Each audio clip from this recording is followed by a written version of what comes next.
नमस्कार साथियों, आज हम लोग राज्य की उत्पत्ति के संबंध में जो संविदा सिद्धांत है इस पे चर्चा करेंगे। बहुत सारे राज्य की उत्पत्ति के संदर्भ में सिद्धांत प्रतिपादित किए गए हैं, जिसमें विकासवादी सिद्धांत है, दैवीय सिद्धांत है, शक्ति सिद्धांत है, मातृसत्तात्मक सिद्धांत है, पितृसत्तात्मक सिद्धांत है और संविदा सिद्धांत है। आज केवल संविदा सिद्धांत के बारे में बात होगी और संविदा सिद्धांत का मतलब ये होता है संक्षेप में कि राज्य की उत्पत्ति किसी ईश्वरीय कृपा से नहीं हुई, किसी विकासवादी सिद्धांत विकास की प्रक्रिया से नहीं हुई, बल्कि ये एक कॉन्ट्रैक्ट या संविदा के माध्यम से हुई है। और आज इसी को समझने की कोशिश करते हैं कि ये संविदा का सिद्धांत होता क्या है। देखिए, अगर संविदा के सिद्धांत की गहराई में जाएं, ऐतिहासिकता में जाएं, तो यूनान में जो सॉफिस्ट्स थे, उन सॉफिस्ट्स के चिंतन में हमको संविदा सिद्धांत के दर्शन होते हैं। लेकिन बहुत पुरानी समय की बात नहीं करते हैं, जो आधुनिक काल में जिससे हम लोग ज़्यादा वाकिफ़ हैं, हॉब्स, लॉक और रूसो। 17वीं और 18वीं शताब्दी में हम देखते हैं कि 17वीं शताब्दी में हॉब्स में और 18वीं शताब्दी में लॉक और रूसो ने इसका प्रतिपादन किया है। तो आधुनिक संदर्भों में ज़्यादातर हम लोग इसी को, हॉब्स, लॉक और रूसो को ही जानते हैं। हालांकि कालांतर में हम कांट में भी देखते हैं, कांट में भी एक संविदा है, जॉन रॉल्स में भी देखते हैं, जॉन रॉल्स में भी संविदा की बात हुई है, मूल पोजीशन की, ओरिजिनल पोजीशन की बात की है, रॉल्स पे हम लोग वीडियो बना चुके हैं। तो बेसिकली जो संविदा सिद्धांत है उसका मूल ये है कि राज्य का अस्तित्व एक संविदा के माध्यम से आया जो कि लोगों ने की। हालांकि इसमें जो भिन्न भिन्न संविदावादी हैं, वो उनके डिटेल्स में जब आप जाएंगे तो वो कॉन्ट्रैक्ट किस तरीके से हुआ, उसकी प्रक्रिया क्या हुई, उसके टर्म्स क्या थे, इस पे लेके विभिन्नताएं हैं। लेकिन हॉब्स, लॉक और रूसो तीनों इस बात पे सहमत हैं, और कांट और जॉन रॉल्स को भी अगर हम शरीक कर लें, वो सब इस बात पे सहमत है कि राज्य की अगर कोई उत्पत्ति हुई है तो वास्तव में, या उत्पत्ति होनी चाहिए जैसा कि रॉल्स ने बताया, तो वो एक संविदा के माध्यम से हुई होगी। अब प्रश्न ये पैदा होता है कि संविदा की जरूरत क्यों आन पड़ी, संविदा के माध्यम से और राज्य को बनाने की जरूरत क्यों आन पड़ी, क्या आवश्यकता थी। जाहिर है कि आवश्यकता ही किसी चीज की जननी होती है। तो जाहिर है राज्य की अगर कोई जननी थी तो उसका कारण भी लोगों की समस्या, लोगों की आवश्यकता में होगी। तो लोगों की वो क्या समस्या थी। ऐसा माना जाता है कि जो राज्य के पूर्व की परिस्थिति थी उसको हम लोग प्राकृतिक अवस्था के रूप में मानते हैं कि वो प्राकृतिक अवस्था थी, न उसमें राज्य था, न कोई कानून थे, न कोई अधिकार थे, कोई इस प्रकार की संस्थागत चीजें नहीं थी। और ऐसी परिस्थिति में समस्या क्या थी, सब लोग तो ठीक ठाक से चल रहा था, लेकिन कुछ प्रॉब्लम्स थी जिसका कि हॉब्स ने भी उल्लेख किया है, जिसका कि लॉक ने भी उल्लेख किया है, जिसका कि रूसो ने भी उल्लेख किया है, और सबने अपने अपने ढंग से उसको परिभाषित किया है। लेकिन जो मूल चीज तीनों में है, हॉब्स, लॉक, रूसो में, वो ये है कि तीनों में हमको ये दिखाई देता है कि प्राकृतिक अवस्था में लोगों को कुछ न कुछ समस्याएं थी। और जो सबसे इम्पोर्टेंट समस्या हॉब्स जैसे बताता है तो वो सुरक्षा की थी, लॉक जैसे बताता है वो संपत्ति के विवादों को लेकर थी, रूसो जो बताता है लॉ ऑफ इंटरप्रिटेशन की थी। बहुत सारे इस प्रकार की चीजें थी जो कि समस्या पैदा कही करती थी और समाज में कॉन्फ्लिक्ट पैदा होता था। तो सबने ये सोचा कि क्यों न एक ऐसी मशीन बनाई जाए, क्यों न एक ऐसी संस्था बनाई जाए, क्यों न एक ऐसी इंस्टीट्यूशन बनाया जाए जो कि हमारी समस्याओं का हल कर सके। और इस प्रकार से हम देखते हैं कि प्राकृतिक अवस्था से जो हमारी सामाजिक अवस्था है या राजनीतिक अवस्था है, सिविल पोजीशन जो है, उस तक आने के लिए लोगों ने कॉन्ट्रैक्ट का सहारा लिया या संविदा का सहारा लिया। और इसी को कि राज्य संविदा की वजह से उत्पत्ति हुई, राज्य की संविदा के माध्यम से राज्य अस्तित्व में आया, इसी को लेके जो सिद्धांत आगे बढ़ता है उसी को हम संविदा सिद्धांत के नाम से जानते हैं। और जैसा कि हम लोगों ने इसमें अभी बताया कि हॉब्स, लॉक और रूसो आधुनिक काल में इसके सबसे बड़े प्रणेता, सबसे बड़े एडवोकेट्स माने जाते हैं। अब इन तीनों में एक एक करके बात करते हैं। हॉब्स की पहले बात करते हैं। हॉब्स का मानना था कि मनुष्य स्वभाव से बड़ा ही खराब है, विकेड है, दुष्ट है, और ये जो आदमी की सोच होती है ना, वो अपने समय की उत्पत्ति होती है। इसीलिए कहा जाता है कि Hobbes was the product of his time, अर्थात हम सभी लोग अपने समय की उत्पत्ति होते हैं। लेकिन ये हाफ्स के बारे में ये बात विशेष रूप से इसलिए कही जाती है कि हाफ्स ने जो मनुष्य के स्वभाव के बारे में जो अपना दृष्टिकोण बनाया, उसके पीछे एक बहुत बड़ा कारण था कि उसने इंग्लैंड में सिविल वॉर देखा था, एक लंबा सिविल वॉर देखा था, 1 दशक चलने वाला लगभग सिविल वॉर देखा था। और उस सिविल वॉर की जो चरम पड़ती हुई, उसमें वहां के राजा चार्ल्स वन का लोगों ने गला काट दिया, उनका बिहेडिंग कर दिया, उनको मर्डर कर दिया। और इस प्रकार से जो अथॉरिटी का सिंबल होता है राजा सबसे बड़ा, उसी को समाप्त कर दिया गया। तो हॉब्स ये सब देख के बड़ा विचलित हुआ। उसने कहा कि मनुष्य का स्वभाव लगता है बड़ा खराब है। और तब उसने कहा कि भाई एक कॉन्ट्रैक्ट की ज़रूर होनी चाहिए, इस प्रकार की इमेजिनेशन दिमाग में कि भाई मैन तो बुरा ही है, और जो उसने काम किया है चार्ल्स वन का, वो बिहेडिंग किया है, उनका जो सर काट कलम किया है, ऐसी बातें पुनरावृत्ति दोबारा न होनी पाए, इसकी हमें प्रयास करना चाहिए।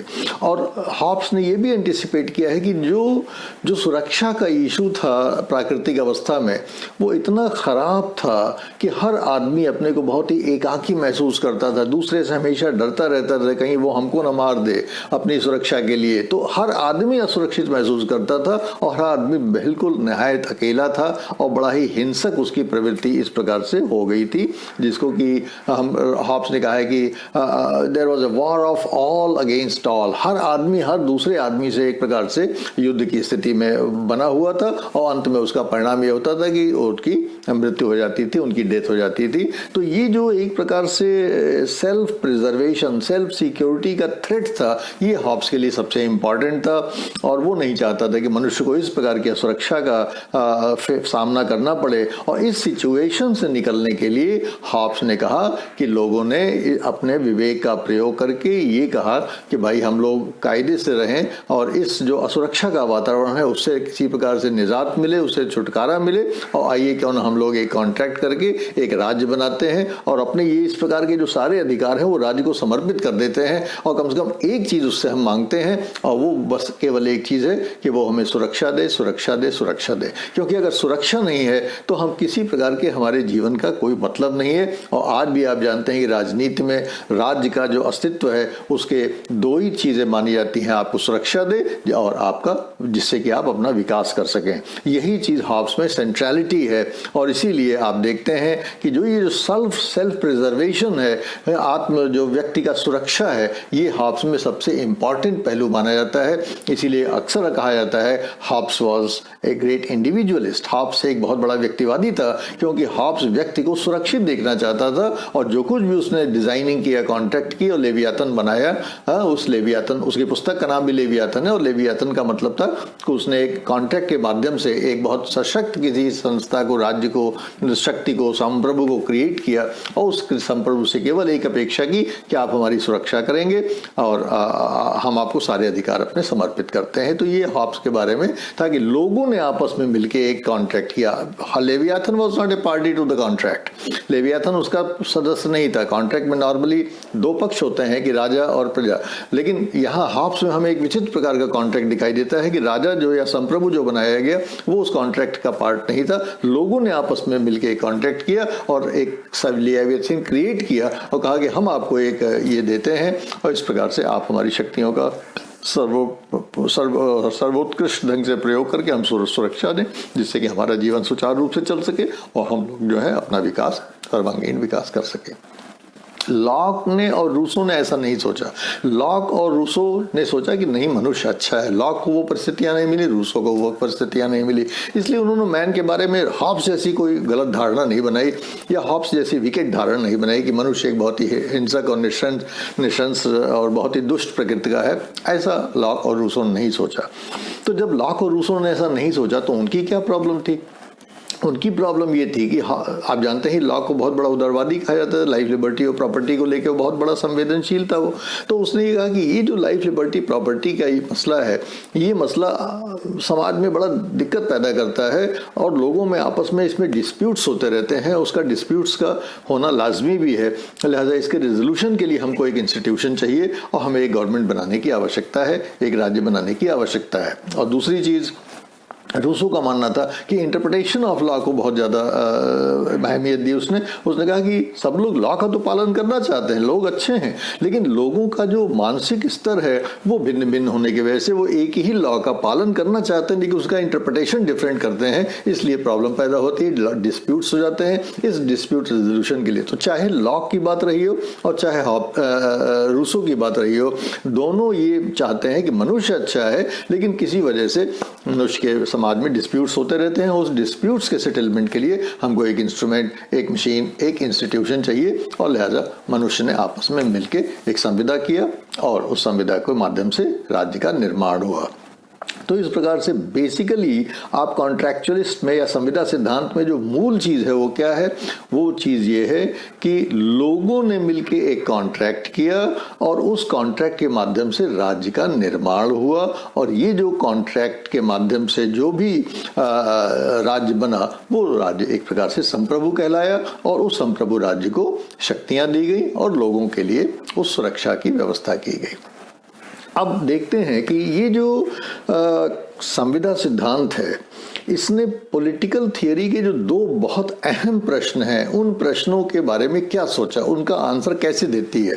आप जानते हैं कि जितनी भी पहले भी मैं इस बात को एम्फसाइज कर चुका हूं आपसे कि राजनीतिक सिद्धांत या पॉलिटिकल थियरी का सेंट्रल क्वेश्चन क्या है।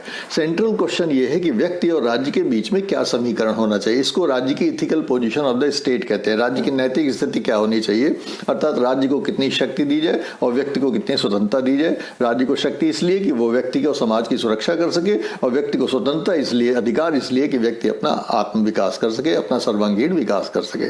तो जो सेंट्रल क्वेश्चन है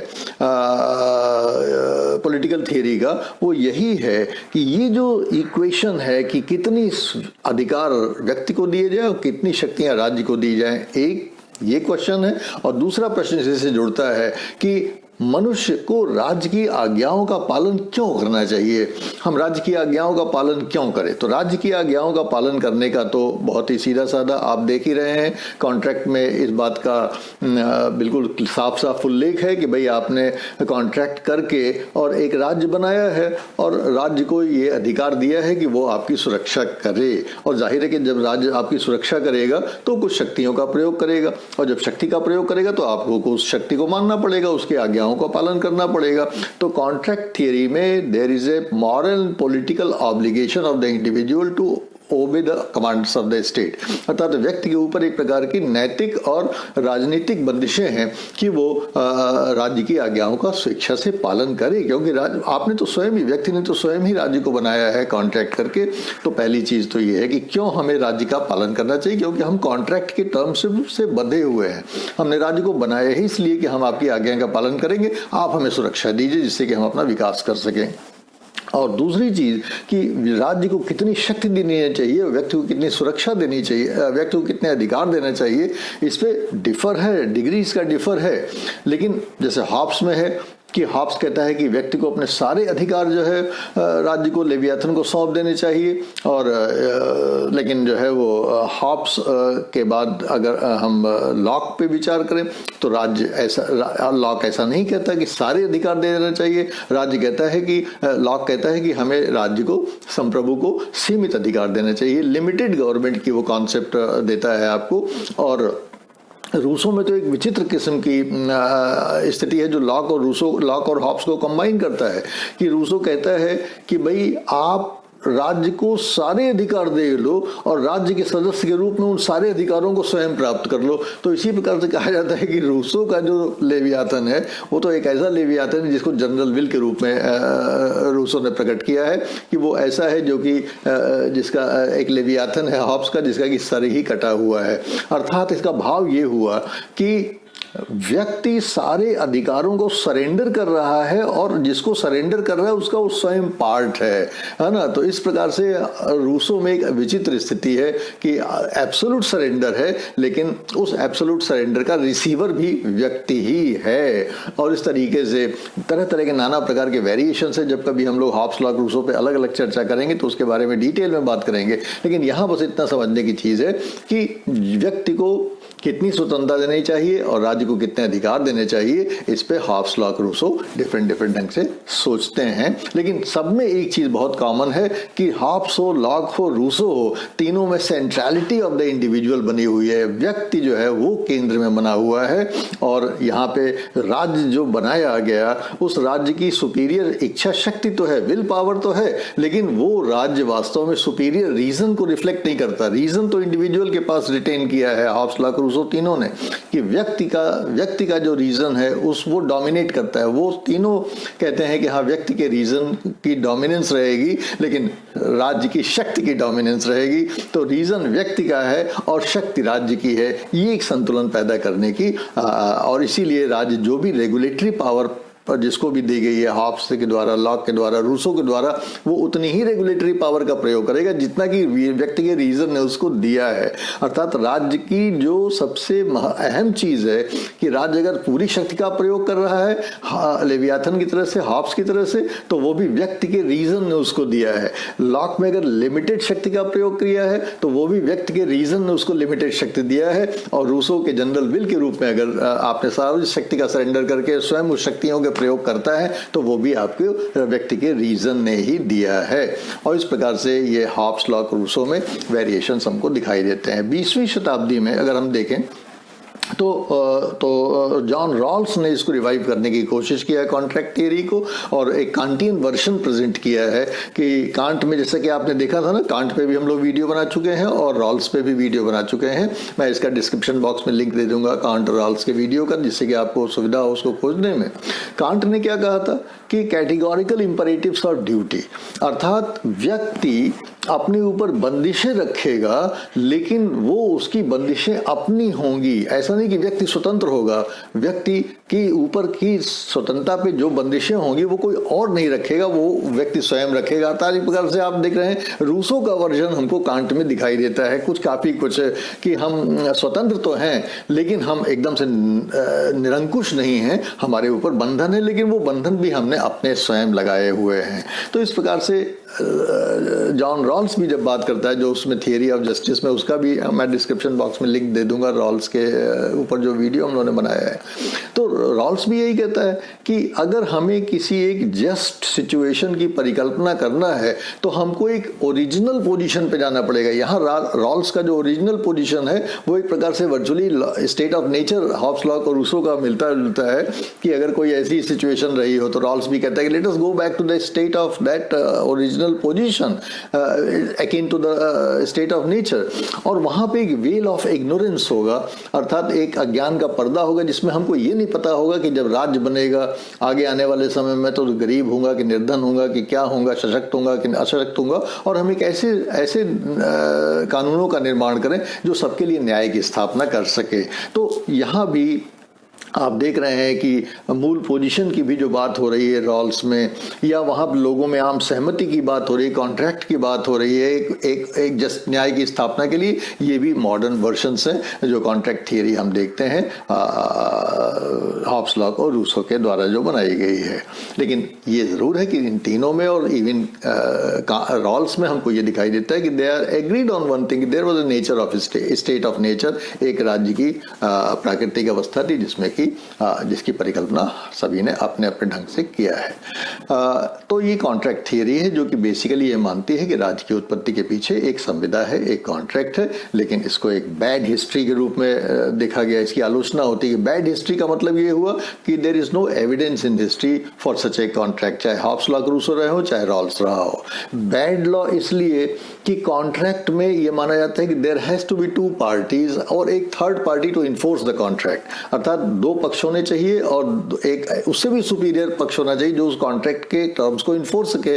लेकिन किसी भी उसमें हमको ये दिखाई नहीं देता कि कॉन्ट्रैक्ट में दो पक्ष आपको दिखाई दे तो बैड लॉ हो गया ये। और बैड फिलॉसफी का मतलब ये हो गया कि जो फिलॉसफी का मतलब ये हुआ कि जो ethical position of the state है कि राज्य को कितनी शक्ति और व्यक्ति को कितनी स्वतंत्रता। और तो बहुत सारे लोग ये मानते हैं कि हॉब्स में या रूसो में जिस तरह से राज्य को एब्सोल्यूट मानने की कोशिश की गई है, एब्सोल्यूट पावर देने की कोशिश की गई है, लेवियाथन क्रिएट करने की कोशिश की गई है, that's a bad political philosophy या बैड फिलॉसफी।